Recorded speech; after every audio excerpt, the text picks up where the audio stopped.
আল্লাহ রাসূল বলেছেন, মৃত্যুর সময় যদি কেউ কালেমা পড়তে পারে, ভাগ্যে নসিবে তকদিরে যদি জুটে যায়, ওই ব্যক্তি জান্নাতি জান্নাতি। জোরে জোরে বলেন মারহাবা। তুই মরিলে কান্দিবে কয়জন? সবাই পড়বেন। যে পড়বে না ওর ঘরে শয়তান বসে আছে। পড়েন পড়েন। তুই মরিলে কান্দিবে কয়জন? ওরে মন, তুই মরিলে কান্দিবে কয়জন? যখন আন্ধার ঘরে শোয়াইবে, মাটির দেহ মাটি খাবে।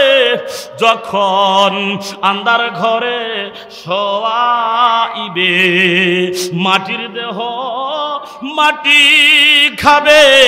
একদিন তোরে ভুলবে আপনজন।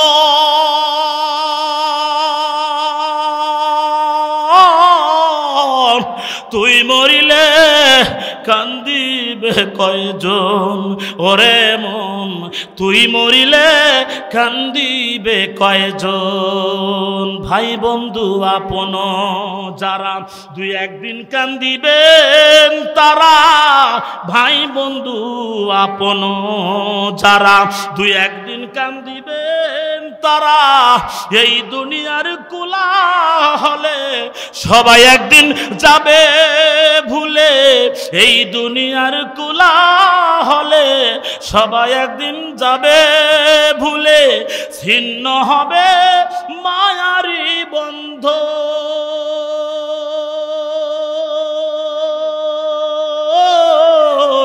তুই মরিলে কান্দিবে কয়জন? ওরে বোন, তুই মরিলে কান্দিবে কয়জন? লিল্লাহে তাকবীর। কষ্ট হচ্ছে আপনাদের? কোনো অসুবিধা হবে? আর 15-20 মিনিট চালালে সমস্যা নাই তো? চুপচাপ করে থাকেন, ঠান্ডা মাথায় থাকেন। 1 চামচ 2 চামচ করে খেলেতে খেলেই তো রোগ ভালো হয়ে যাবে। কথা কোন ঠিক না? চুপচাপ করে থাকেন। এবার কি ঘটনা ঘটলো? এখন মাহবুব ভাই জানাজায় চলে যাচ্ছে। কথা বলেন ঠিক না? জানাজায় যাচ্ছে আর চিন্তা করছে কয় টাকা যে দেবে, কয় টাকা যে দেবে, কয় টাকা যে দেবে। ঘটনা কি, কয় টাকা দেয় এই কথা চিন্তা করতে করতে এবার ঠিক ঠিক জানাজায় শরীক হয়েছেন। লক্ষ্য করুন, খেয়াল করুন, যাদের বাচ্চা আলেম ওলামা হাফেজকারী মুফতি মাওলানা বানাতে পারেন নাই, আমার মায়েরাও খেয়াল করুন। এবার হাফেজ সাহেব মাহবুব ভাই জানাজা পড়ায় দিয়েছেন। জানাজা পড়ায় দেওয়ার পর এবার হাফেজ সাহেব চিন্তা করছে টাকা তো এখন নিতেই হবে, এখন বাড়ির বিদায় আদায়, এখন টাকা নিতে গেছে। আমার ভাইয়েরা খেয়াল করবেন, সুন্দর করে শুনবেন। বাবাজি, মুরব্বী আব্বা জানেরা, কান লাগান দিল লাগান। এবার টাকা দেওয়ার সময় 2 জন লাগছে ক্যাসাল, ইঞ্জিনিয়ার আর ইমাম সাহেব লাগছে তর্কাতর্কি। আমি 50 টাকা দেব, এর বেশি পারবো না। না না পারবো না, বেশি কত বললে ইমামতি খেয়ে দেব। এবার ইমাম সাহেব কয়, রে ইঞ্জিনিয়ার সাহেব 50 টাকা দিবে। আমি জানি তুই ঠেটা মার্কা সভাপতি, কথা বলেন ঠিক কিনা? আমার মসজিদের কয় নাম্বার মুসল্লি আমার অভিজ্ঞতা আছে। আমি তোমার বাবার জানাজা পড়ালাম, 150 টাকা দেওয়ার কথা, তুমি আমাকে 50 টাকা দিলে। আমি ইমাম ঠকি নাই, ঠকি নাই। আমি তোমার বাবার জানাজা পড়াইছি, ওযু করি নাই। জোরে কোন মারহাবা। খা এখন খাই রে। ইঞ্জিনিয়ার সাহেব চমকে উঠছে, কয় কি আমার বাপ তো মাটি হয়ে গেছে, এখন উপায় কি? টাকা তো সবার ঘরে আছে, কার ঘরে নেই? কথা কোন ঠিক না? জি, সুন্দর একটা ঘটনা বলে সামনে আগায়া যাব। কষ্ট হবে আপনাদের? বলেন বলেন, জোরে বলেন, কষ্ট হবে? 2 হাতটা আল্লাহরে দেখান, যে আল্লাহ আমরা সবাই খুশি আছি। লিল্লাহে তাকবীর, লিল্লাহে তাকবীর, লিল্লাহে তাকবীর। একজন পিতা 3টা সন্তান, বড় সন্তান ইঞ্জিনিয়ার, 2 নম্বর সন্তান ডাক্তার, 3 নম্বর সন্তান হাফিজুল কোরআন। সুবহানাল্লাহ বলেন। আমি বলছি সবাই আমার দিকে লক্ষ্য করেন, আমার দিকে না তাকালে আমার আলোচনা বুঝতে কষ্ট হবে। জি, 3 সন্তান, এক একজন এক এক টাকা পয়সাওয়ালা, ডিগ্রিধারী, এক একজন এক এক জায়গায় বাসা বাড়ি করে আছে। বাবা এখন অন্তিম শয্যায় শায়িত, মৃত্যুর শয্যায় শায়িত, কঠিন মুসিবতে দিন পার করছেন। বাবা বুঝতে পেরেছে ঠিক ঠিক আমি কিছুদিনের মধ্যেই চলে যাব। বলা যায় না, নিঃশ্বাস যায় আর আসে, যায় আর আসে। এমন সময় আমাদের অনেকেরই হয় কি হয় না, জোরে বলেন। আমার ভাইরা, বন্ধুগণ, ও আমার যুবকের দলেরা, কাল লাগান মন লাগান মায়েরা আমার বোনেরা আমার, এবার বাবা 3 সন্তানকে ডাক দিচ্ছে, বাবা তোমরা কোথায় আছো? আমার কাছে হাজির হও। তোমাদের সাথে আমার কিছু পরামর্শ আছে, কিছু কথা আছে, কিছু ওসিয়ত নসিহত আছে। 3 সন্তান মনে করেছে বাবার মনে হয় গুপ্ত ধন আছে, এগুলো আমাদের বন্টন করে দেবে। 3 সন্তান, কেউ থাকে ঢাকায়, কেউ থাকে আপনার ওই যে গাজীপুরে। হাফেজ সাহেব মসজিদের ইমাম, হাফেজ সাহেব মসজিদের ইমাম, মাদ্রাসার মুহতামিম, গোবিন্দগঞ্জ থাকে। মনে করেন কথার কথা। এই ঘটনাটা কোথায় পড়লাম? বাংলাদেশে প্রতি মাসে একটা পত্রিকা বের হয়, ও কুমিরাডাঙ্গার বাবারে, কুমিরাডাঙ্গার আম্মারা, এই পত্রিকা মাঝে মাঝে পড়বেন। পত্রিকার নাম মাসিক আদর্শ নারী। এই পত্রিকার মধ্যে দেখলাম 2022 সালে ফেব্রুয়ারি আদর্শ নারী পত্রিকার মধ্যে কি দেখলাম, কি পড়লাম একটুখানি খেয়াল করেন। এই পত্রিকার মধ্যে ঘটনা দেখলাম, বাবা 3 সন্তানকে টেলিফোন করে ডাক দিলেন। 3 সন্তান এবার বাড়িতে চলে আসলেন। সন্তান মনে করছে বাবার মনে হয় ব্যাংকে কত লক্ষ টাকা আছে, এই টাকাটা মনে হয় আমাদের ভাগ বন্টন করে দেবে।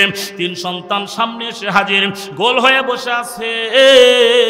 3 সন্তানকে বলতেছে, সবচাইতে বড় সন্তানকে বলতেছে, বাবারে আমি এখন কঠিন অবস্থায় আছি, আমার কোন সময় যেন মরণ হয়, শরীরের মধ্যে জ্বালা যন্ত্রণা করতেছে। বেটা রে, আমি এখন কঠিন দিন পান করতেছি, তোমাদের মানুষ করলাম, বড় করলাম, লেখাপড়া শিখাইলাম, বেটা বলো বলো এই বিপদের সময় তোমরা আমার কোন উপকারটা করতে পারো? ইঞ্জিনিয়ার সন্তান কয়, আব্বা গো, আব্বা চিন্তা করেন না, আমি আপনাকে মাদ্রাজ, চেন্নাই, সিঙ্গাপুর নিয়ে যাব। জোরে জোরে কন মারহাবা। 2 নম্বর সন্তান, আব্বা বলতেছে, বেটা রে, ও বেটা, তুমি আমার জন্য কি করতে পারো? বলো বলো বলো, আমার জন্য কি করবা?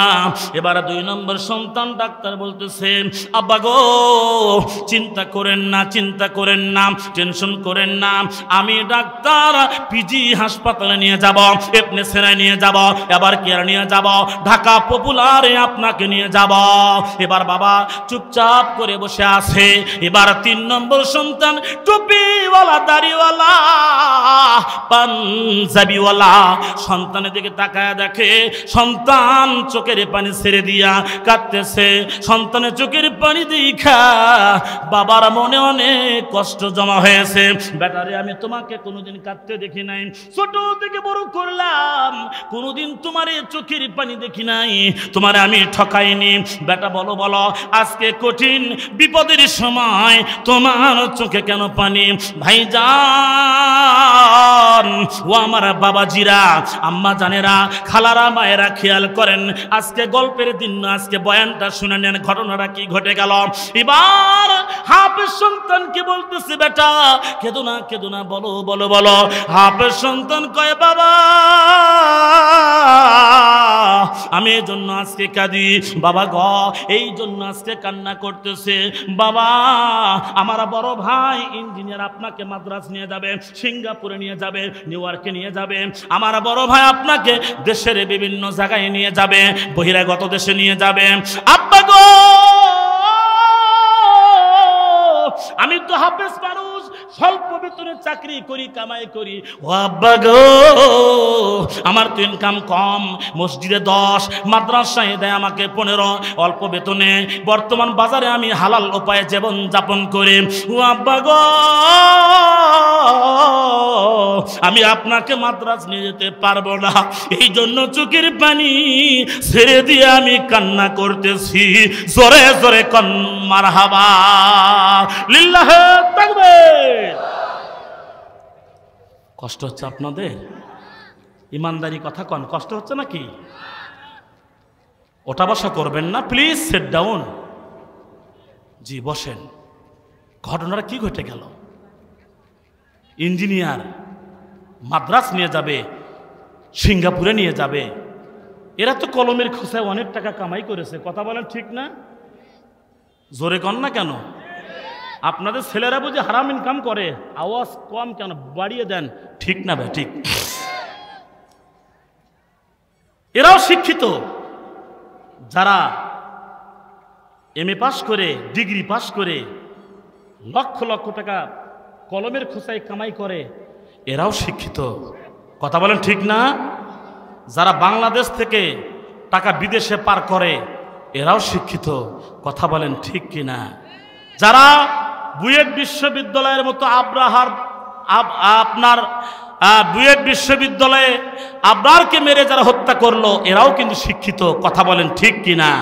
কত শিক্ষিত বাংলাদেশে আছে, কিন্তু এদের দ্বারা ওয়াকাম কুকাম জালিয়াতি নারীবাজি কতবাজি এদের দ্বারা হয়, কিন্তু এরাও শিক্ষিত, কথা বলেন ঠিক কিনা? এরা শিক্ষিত বটে, এরা শিক্ষিত শয়তান, কথা বলেন ঠিক নাকি? কথা বলেন ঠিক না বা ঠিক? এই জন্য তো কবি ওই সকল শিক্ষিত লোকদের উপর রাগ হয়ে একটা কবিতা বলেছেন, বলবো নাকি? বলেন বলবো? ওরা শিক্ষিত শয়তান, ওরা শিক্ষিত শয়তান, দুর্নীতির আকড়ায় বসে, দুর্নীতির আকড়ায় বসে জাহির করে জ্ঞান, কলম দিয়ে কামাই টাকা আবার ধরে সাধুর ভান। ওরা শিক্ষিত শয়তান, ওরা শিক্ষিত শয়তান, সবাই বলবেন ওরা শিক্ষিত শয়তান, ওরা শিক্ষিত শয়তান। কারা বলে না দেখেন তো, কারা বলে না? ওরা শিক্ষিত শয়তান, ওরা শিক্ষিত শয়তান, দুর্নীতির ওই আকড়ায় বসে জাহির করে জ্ঞান, দুর্নীতির ওই আকড়ায় বসে জাহির করে জ্ঞান, কলম দিয়ে কামাই টাকা আবার ধরে সাধুর ভান। ওরা শিক্ষিত শয়তান, ওরা শিক্ষিত শয়তান। ওরা হলো দেশের লাগি মহামারীর মতো ক্যান্সার, ওরা হলো দেশের লাগি মহামারীর মতন, ফাইলে কলম ঠেকিয়ে চালায় ওরা নির্যাতন। কত লোক ব্যাংকে চাকরি করে, টাকা পয়সা ইনকাম করে শেষ বয়সে মসজিদে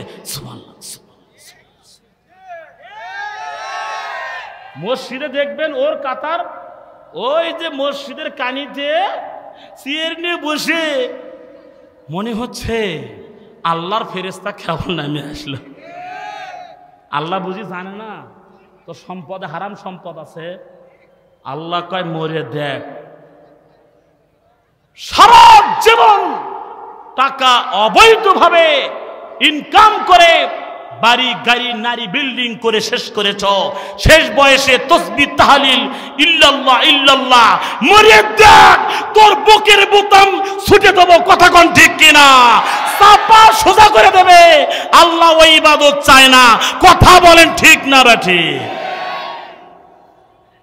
হাজলেমু করো চ্যাংড়া বয়সে, বুড়ো বয়সে আল্লাহ আল্লাহ। আল্লাহ কয় শোনো, কষ্ট হচ্ছে নাকি? আপনারা বসে আছেন কেন বাবা? এটা খারাপ লাগতেছে না? এত দূর থেকে মেহমান নিয়ে এসে আপনার দাঁড়িয়ে থেকে শুনবেন, মনে হচ্ছে খাও শেষ কি তবার কাছে নাকি? এইভাবে বসেন। আব্বা বসেন, সোনা পাখি বসেন। এত সুন্দর করে কোলে না বসেন পরে গাল দেবো। বসেন বসেন প্লিজ। পেছনে আমার আম্মা জানদের ওখানে জায়গা হচ্ছে না মনে হয় বুঝি। আমার মায়েরা বোনেরা অনুরোধ করি, বিনীত সুরে বলি, আপনারা দয়া করে মেহেরবানি করে সামনের দিকে, জি জি সামনের দিকে আগায় আসেন। আপনাদের কষ্ট হচ্ছে? বলেন কষ্ট হচ্ছে? যদি কষ্ট না হয় আপনারাই একটু প্রত্যেককে এক হাত করে আগায় আসেন তো দেখি, এক হাত প্রত্যেককেই, প্লিজ প্লিজ বলছি। আলোচনা চলছে, চলবে, ধারাবাহিক, টেনশন নেই, সামনে আসেন।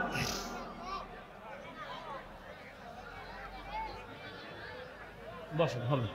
মুখ ব্যবহার করবেন না প্লিজ।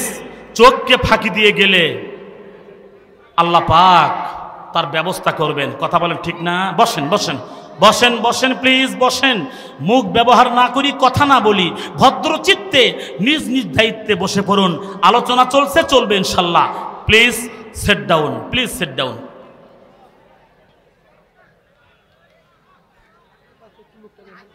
জি, এ পাশে কি সমস্যা? জি, এদিকে আসেন তো বাবা, এদিকে ফাঁকা আছে। জি, ফাঁকা আছে, আসেন তো বাবা একটু। জি, আসেন আসেন আসেন আসেন আসেন।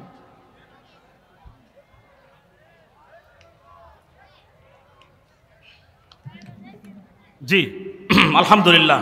সবাই বলেন আলহামদুলিল্লাহ, জোরে আলহামদুলিল্লাহ, জবান খুলে আলহামদুলিল্লাহ। জি, বলছিলাম যে অনেক শিক্ষিত ভাইয়েরা আছেন যারা কলমের খোঁজে অনেক ইনকাম করেন। কথা বলেন ঠিক না? তাদের ব্যাপারে কবি তো বলছেন, আমি তো অর্ধেক রাখছি, বলবো না, শেষ করে দেব।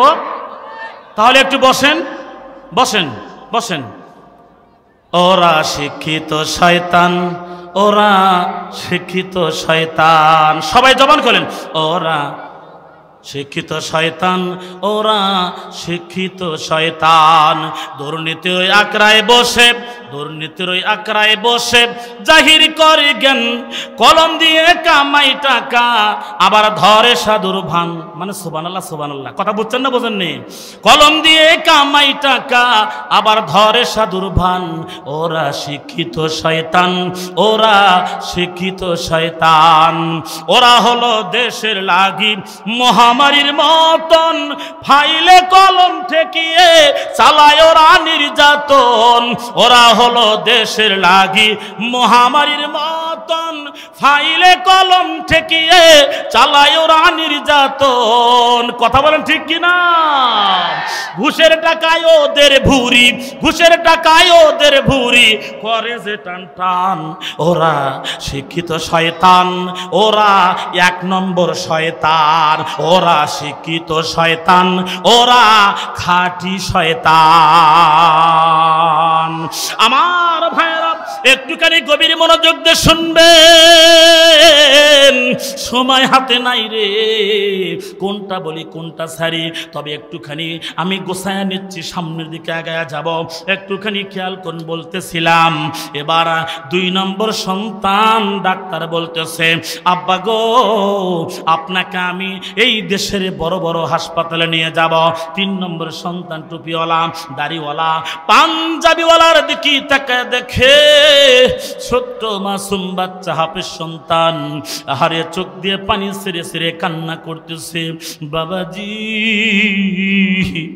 ও আমার আব্বা জান, শুনে রাখেন, হাফেজ সন্তানকে যখন বলতেছে বাবা তুমি কেন কাঁদো, হাফেজ সন্তান কই আব্বা,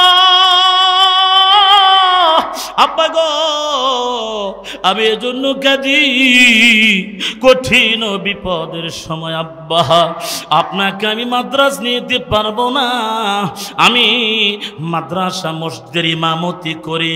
আব্বা গো আমি মাদ্রাসা মসজিদের স্বল্প বেতনে ইনকাম করে হালাল উপায়ে জীবন যাপন করি। ও আব্বা আমি আপনাকে বড় বড় ডাক্তার দেখাতে পারবো না, আমি আপনাকে বড় বড় হাসপাতালে নিয়ে যেতে পারবো না, পপুলারে নিয়ে যেতে পারবো না, ঢাকা ইবনে সিনায় নিয়ে যেতে পারবো না। আব্বা গো একটা কথা খেয়াল রাখেন আব্বা, মাদ্রাস গেলেও মারা যাবে।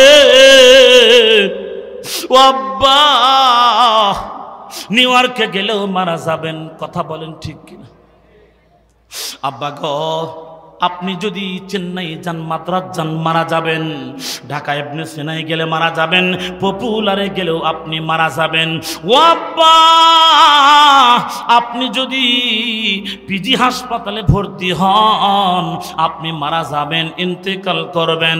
তবে বাবা, আমি হাফেজ সন্তান, 30 পারা কোরআনের সন্তান, আমি আপনাকে ওয়াদা দিলাম, আমি আপনাকে এমন একটা হাসপাতালে নিয়ে যাব যেখানে কোনো দিন আর মরণ হবে না, ইন্তেকাল করবেন না, যেখানে কোনো দিন আর ডায়াবেটিস হবে না, যেখানে কোনো দিন আর হার্ট অ্যাটাক হবে না, যেখানে কোনো দিন আর ক্যান্সার হবে না। এই কথা শোনা মাত্রই আমার বাবারা, মায়েরা খেয়াল করে শোনেন, এই কথা শোনা মাত্রই বাবা মুস্কি হাসি দিয়ে উঠেছে। আমার বুঝি চিকিৎসা বাংলাদেশে আছে, আমাকে এমন একটা হাসপাতালে নিয়ে যেতে চাই যেখানে কোনো দিন আর মরণ হবে না, মৃত্যু হবে না, ক্যান্সার হবে না, ডায়াবেটিস হবে না। বাবা এবার বড় 2 সন্তানকে বলতেছে, ইঞ্জিনিয়ার ডাক্তারকে বলতেছে, বেটা রে বেটা, তোমরা টাকা পয়সা রেডি করো, প্রসেসিং করো রে বাবা, আমি ওই হাসপাতালে যাব যেখানে কোনো দিন আর ইন্তেকাল হবে না। চেন্নাই গেলে তো মারা যাব, ইন্ডিয়ায় গেলে মারা যাব, সিঙ্গাপুরে গেলে মারা যাব, এই দেশের যেখানে যাই না কেন মারা যাব। ও বাবারা, তোমরা টাকা প্রসেসিং করো, কবে ভিসা লাগাবা লাগাও, ওই হাসপাতালে আমি যাব। এবার হাফেজ সন্তান বাবাকে বলতেছে, আব্বা আপনি ভুল বোঝেন না, ভুল বোঝেন না আব্বারে, ওই হাসপাতাল তো লক্ষ লক্ষ টাকা দিয়ে কিনতে পাওয়া যাবে না, এইরকম 10টা দুনিয়া বিক্রি করলেও হাসপাতালের চিকিৎসা নেওয়া সম্ভব নয়। ওই হাসপাতালে গেট পাস লাগবে না, চিকিৎসা ফ্রি, খানা ফ্রি, থাকা ফ্রি, আপনি বিনা পয়সায় আপনার পাসপোর্ট হয়ে যাবে আব্বা। বাবা এবার চোখের পানি ছেড়ে দিয়া কাঁদতেছে। বড় 2 সন্তান মনে করেছে বাবার বোঝের মাথার সমস্যা হয়ে গেছে। বাবা একবার হাসে, বাবা একবার চোখের পানি ছেড়ে দিয়ে কাঁদে। সুবহানাল্লাহ। ও আব্বারা, ও মুরব্বী বাপ জানেরা, ছেলেকে আলেম বানাইছো না ইঞ্জিনিয়ার বানাইছো, শুনে যাও, শুনে যাও। হাফেজ সন্তান কয়, আব্বা কাঁদেন না, কাঁদেন না, টেনশনের কোনো বিষয় নাই। আব্বা গো, আপনি যখন ইন্তেকাল করবেন, আপনি যখন মারা যাবেন, আপনার যখন পরলোক গমন করবেন, ও আব্বা আপনি যখন ইন্তেকাল করবেন, আপনার জানাজা কেউ পড়াতে পারবে না, ইঞ্জিনিয়ার পড়াতে পারবে না, ডাক্তার পড়াতে পারবে না। আব্বা গো, আমি হাফেজ সন্তান, টুপিওয়ালা দাড়িওয়ালা সন্তান, আপনার জানাজা পড়াইয়া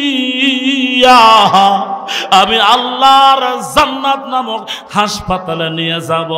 আব্বা আপনি চিন্তা করেন না, একটু ধৈর্য ধারণ করুন, একটু অপেক্ষা করুন, কিছু সময় কিছুদিন চলে গেলে আপনার হয়তো বা ইন্তেকাল হবে।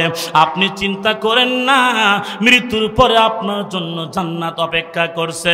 আমি হাফেজ সন্তান যখন জানাজা পড়াইব, কান্না করে পড়াবো, আল্লাহ কয় রে দুনিয়ার মানুষ, সমুদ্রের পানি দিয়া জাহান্নামের আগুন নিভাইতে পারবা না, আটলান্টিক মহাসাগরের পানি দিয়া জাহান্নামের আগুন নিভাইতে পারবা না।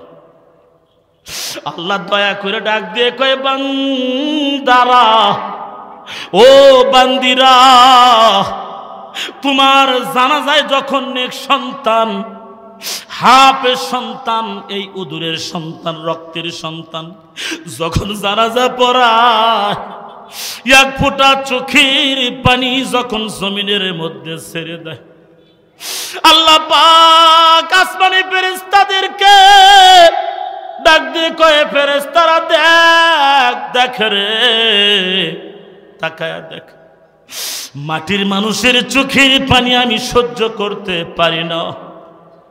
হাফেজ সন্তান বাবার জন্য চোখের পানি ছেড়ে দেয়, কান্না করে। আসমানের ফেরেশতা তোরা সাক্ষী থাকো, ও জমিনের ফেরেশতা তোমরা সাক্ষী থাকো, হাফেজ সন্তান যখন এক ফোঁটা চোখের পানি নাকের ডগা দিয়ে মাটিতে পড়তে দেরি, আল্লাহ রব্বুল আলামিন বলেন এই পানি মাটিতে পড়তে দেরি, আমি আল্লাহ তার মাকে বাবাকে ক্ষমা করতে বিন্দু পরিমাণ দেরি হয় না। সুবহানাল্লাহ বলেন, জোরে বলেন সুবহানাল্লাহ। হ্যাঁ, একটা সন্তান হাফেজ বানায়, আলেম বানায় দুনিয়া ছেড়ে চলে যান। রাসূল বলেছেন, কষ্ট হচ্ছে আপনাদের? রাসূল বলেছেন মানুষ মারা গেলে 3টা আমল দুনিয়াতে থেকে যায়। সুবহানাল্লাহ বলেন। কয়টা আমল? সবাই 3 আঙ্গুল দেখান। কয়টা আমল? জি জি জি জি, কয়টা আমল? ওহো, একটা আমল যদি করতে পারেন, আল্লাহু আকবার, আল্লাহ আপনারে জান্নাত নসিব করবেন। সুবহানাল্লাহ বলেন। কিয়ামতের দিন কিছু মানুষ অনেক নেকি নিয়ে দাঁড়াবেন, এত পরিমাণ নেকি, ওহো এত নেকি, আল্লাহ রব্বুল আলামিন এত নেকি তো আমি করি নাই, কোথা থেকে আসলো? আল্লাহ বলেন তোমার একটা ছেলে হাফিজিয়া মাদ্রাসায় দিয়েছিলে, হাফেজ ছিলে, হাফেজ সন্তান তৈরি করে ডেকে আসছো, আলেম, ওই সন্তান তোমার জন্য দোয়া করে, কোরআন পড়ে, সূরা পড়ে, কিরাত পড়ে, নামাজ পড়ে, কা মিসলি আজিরিহি, তোমার সন্তান যে সওয়াব পাবে পাইছে, আমি আল্লাহ তোমারও ঠিক ঠিক তাই দিয়েছি, এই সওয়াবগুলো জমা হয়েছে। জোরে কোন সুবহানাল্লাহ। এ আব্বারা আমার দিকে তাকান, রাসূল বলেছেন একটা সন্তান মাদ্রাসায় দেওয়ার পরে প্রতি মাসে 2000 টাকা খরচ, এই 2000 তুমি সন্তানরে দিলে না, তুমি দানের সওয়াব পাবে। সুবহানাল্লাহ বলেন, জোরে কোন সুবহানাল্লাহ। একটা সন্তান আলেম বানাইতে 10 লক্ষ টাকা খরচ, 10 লক্ষ টাকা আপনি দান করলে যে সওয়াব পাইতেন, আল্লাহ সেই সওয়াব আপনারে দিয়েছেন। মাঝখান থেকে হাফেজ সন্তান তৈরি হয়ে গেল, আলেম মুফতি মাওলানা তৈরি হয়ে গেল, এটা আপনার জন্য বোনাস। জোরে কোন সুবহানাল্লাহ। আমার ভাইরা, আর মাত্র 5খানা মিনিটের মধ্যে একটা হাদিসের তরজমা বলে সামনের দিকে আগায়া যাব, একটুখানি অপেক্ষা করুন। আপনার সৎ সন্তান, নেক সন্তান যদি থাকে, এটার জন্য কবরে আপনার জাহান্নামের আগুন বন্ধ হয়ে যাবে। বলুন সুবহানাল্লাহ। আর আরেকটা হলো আমার ভাইজান, নবী আমারা বলেছেন সাদাকাতিন জারিয়াতিন, দান সাদাকার কথা বললেন। কি উঠবেন না, দয়া করে উঠবেন না, প্লিজ সিট ডাউন বলছি। নবী বলেছেন সাদাকাতিন জারিয়াতিন, সাদাকা জারিয়া এটা এমন সাদাকা, সাদাকা মানে হলো দান, জারিয়া মানে প্রবাহমান, যার কোনো দণ্ডায়মান নাই, স্থিতিশীল নাই, স্টপেজ নাই, এটা হলো চলতেই থাকবে, চলতেই থাকবে, চলতেই থাকবে। বন্ধুরে, এমন দান যদি করে যেতে পারেন, মনে করেন আজকে আপনি একটা গাছ লাগালেন, এই গাছ বড় হবে, ডাল হবে, পালা হবে, মুকুল হবে, একদিন ফল ধরবে, এই ফল কবরে এসে এসে আপনি খাবেন। জোরে কোন মারহাবা। আমার ভাইরা, আপনি 4টা সন্তান দুনিয়াতে রেখেছেন, সন্তান দুনিয়াতে রেখে গেলেন, এই 4 সন্তান আপনার জানাজা পড়াতে পারবে না, আপনার জন্য কবরে দোয়া করবে না, আপনি মারা যাওয়ার পর ওরা কোনোদিন দান সাদাকা করবে না। কারণ হলো আপনি মারা যাওয়ার পর সবাই বিবি বাল বাচ্চা নিয়ে ব্যস্ত হয়ে পড়ে রইবে। কথা বলেন ঠিক কিনা? ছেলের জন্য অনেক কিছু করলেন, মেয়ের জন্য অনেক কিছু করলেন, আপনার জন্য কি করেছেন? আপনি একদিন কবরে থাকবেন। কথা বলেন ঠিক কিনা? ও আমার ভাইয়েরা, বর্তমান বাংলাদেশের ছেলেরা বাবা মাকে ভাত কাপড় দেয় না। কথা কন ঠিক কিনা? ঠিক না ব্যাঠিক? জোরে বলেন। যে উঠবে হাত ধরে বসে দিবেন, আপনার সওয়াব হবে। কথা বলেন, হাত ধরে বসে দিবেন। বর্তমান বাংলাদেশের ছেলেপেলেরা বাবা মাকে ভাত কাপড় দেয় না, আপনি মারা গেলে ওরা দান করবে, এই আশা আপনাকে বাদ দিতে হবে। কথা বলেন ঠিক না? আমার ভাইয়েরা, রাসূল বলেছেন সাদাকাতিন জারিয়াতিন, সাদাকা জারিয়া আপনাকে করে যেতে হবে। আপনি মারা যাওয়ার পর সন্তান দান করবে আশা আপনাকে করা যাবে না, এই নিয়ত করা যাবে না। কারণ আপনি মারা যাওয়ার পর মাসের পর মাস যাবে, ওই কবরে কেউ যাবে না, দেখতে যাবে না, দোয়া করতে যাবে না। একটি বছর পর কুরবানির ঈদ চলে আসবে, সবাই গোস্ত নিয়ে মাতোয়ারা হবে, টক হয়েছে, ঝাল হয়েছে, আর একটু জাল হলে সুস্বাদু হতো। কিন্তু এমন কেউ নাই আপনার জন্য দোয়া করবে। আজকে খাবার থাক, বাবা আছে, বাবা নাই চেয়ার আছে, বাবা নাই থালা আছে, বাবা নাই তার বাটিটা আছে, বাবা নাই তার চশমাটা আছে, চলো চলো চলো বাবার কবরটা জিয়ারত করে আসে। ও আমার ভাইজান, সন্তানগুলো এই কথা কোনোদিন বলবে না। আউট অফ দ্য সিলেবাস, চোখের সামনে যতক্ষণ ডাকা ডাকে ততক্ষণ চোখের আড়াল হলে মনের আড়াল হয়ে যাবেন। কথা বলেন ঠিক কিনা? ও আমার ভাইজান, রাসূল বলেছেন সাদাকাতু তুরাদ্দুল বালা ওয়া তাজিদু ফিল উমর, দান করলে আপনার ক্যান্সার আল্লাহ মাফ করবে। জোরে জোরে মারহাবা। দান করলে টিউমার ভালো হবে, রক্ত রোগ, হাড্ডি রোগ, হাড়ে বলক আছে রে ভাই। আপনি মাদ্রাজ যাবেন, আপনি যেখানে যান না কেন, হাদিস গ্যারান্টি দিয়েছেন, পৃথিবীর ডাক্তার ফেল, আল্লাহর চিকিৎসা সেখানে শুরু। দান করো, হাড়ে বলক তুমি দান করো, বিশ্বাস করে দেখো, দান করলে তোমার হাড়ে বলক ছেড়ে যাবে। করছো আল্লাহ বলে আমি হলাম বড় ডাক্তার, আমার নাম শাফি, আমার নাম কাফি, আমার নাম মাফি। আমার ফর্মুলায় যদি তুমি চলে আসো, তোমার ক্যান্সার মাফ করে দেব, কিডনি রোগ মাফ করব, তোমার টিউমার মাফ করব, প্যারালাইসিস মাফ করব। as-সাদাকাতু তুরাদ্দুল বালা, আল্লাহ নিজে রাসূলকে বলে দিয়েছেন দান করো, দান করো, তোমার বালা মুসিবত বিপদ আপদ দূর করে দেব। সামনে একটা অ্যাক্সিডেন্ট দাঁড়ায় আছে, কালকে সকাল 8টায় আপনার অ্যাক্সিডেন্ট আছে, যেখানে আপনার মৃত্যু আপনি জানেন না। আল্লাহ কয় আমি ওটা জানি, আগামী কাল রবিবার সকাল 8টায় তোমার অ্যাক্সিডেন্ট আছে, গোবিন্দগঞ্জ যাইতে অ্যাক্সিডেন্ট হয়ে ইন্তিকাল করবা। আল্লাহ রাব্বুল আলামিন বলে তুমি আজকে রাতে দান করেছো, একটু বোঝেন বোঝেন বোঝেন, কালকে সকাল 8টায় আপনার অ্যাক্সিডেন্ট তকদিরে ভাগ্যে নসিবে আছে। কিন্তু ভাইরে, আজকে দান করার কারণে আল্লাহ রাব্বুল আলামিন তুরাদ্দুল বালা ওয়া তাজিদু ফিল উমর, আল্লাহ রাব্বুল আলামিন কয় জাদা ইয়াজিদু মানে বৃদ্ধি করে দেওয়া। কে বলে হায়াত বাড়ে না, হায়াত বাড়ে। মিথ্যা কথা বলবেন না, শুনবেন না, মানুষের কর্মের জন্য হায়াত কমে, হায়াত বাড়ে। জাদা ইয়াজিদু মানে হলো বৃদ্ধি পাওয়া। আল্লাহ কয় তুমি আজকে গভীর রজনীতে কুমিরাডাঙ্গা স্ট্যান্ডে তুমি দান করার কারণে আমি আল্লাহ সকাল 8টার অ্যাক্সিডেন্ট মৃত্যুকে আমি মাফ করে দিয়া আমি তোমার হায়াতকে বাড়িয়ে দিয়েছি। জোরে জোরে কোন মারহাবা। আজকে রাতে 4টার সময় একজনের মরণ আছে। আমার দিকে তাকান, আমি যা বলি বিশ্বাস না করলে আপনার ক্ষতি হবে, ঈমান থাকবে না। আজকের রাতে এতগুলো মানুষ কেউ না কেউ মরতে পারে না, কি বলেন? হাদিস কি কয় জানেন? হাদিস কি বলে জানেন? আমার দিকে তাকান, হাদিস বলতেছে আজকে রাত 4টায় আপনার নাম মাইকে এলান হবে, হঠাৎ স্ট্রোক আছে, কিন্তু এই একটি দান করার কারণে জাদা ইয়াজিদু তাজিদু ফিল উমর, উমর মানে বয়স, উমর মানে আপনার হায়াত। আল্লাহ কহে তুমি দান করার কারণে আমি আল্লাহ ওই মৃত্যুটা 4টার সময় না দিয়ে 4 বছর বৃদ্ধি করে দিয়েছি। বল সুবহান, জোরে কোন সুবহান। আজকে যারা দেখবেন দান না করে ওই বাড়িতে চলে যায়, আপনি মারা গেলে আপনার ছেলেও দান না করে চলে যাবে, লাভ কি উপকার কি?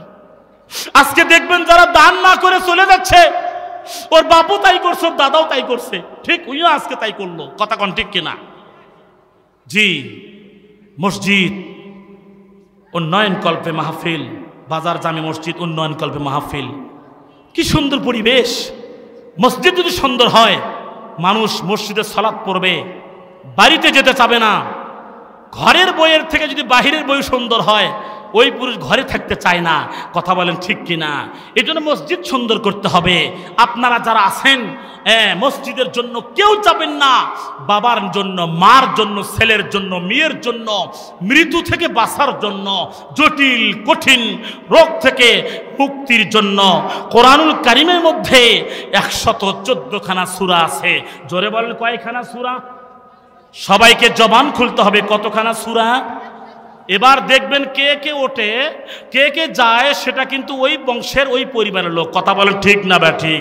কোরআনের মধ্যে 114খানা সূরা আছে। আমি এতগুলো মানুষের মধ্যে 114 জন জান্নাতি মানুষকে আল্লাহর ভিডিওতে দেখাতে চাই, চিহ্নিত করতে চাই, যে ভিডিওর দেখে দেখে আল্লাহ জান্নাত দিবেন। এক একটি সূরার মূল্য মনে করেন 1000 টাকা। জোরে বলেন কত হাজার? জোরে বলেন কত হাজার? জি।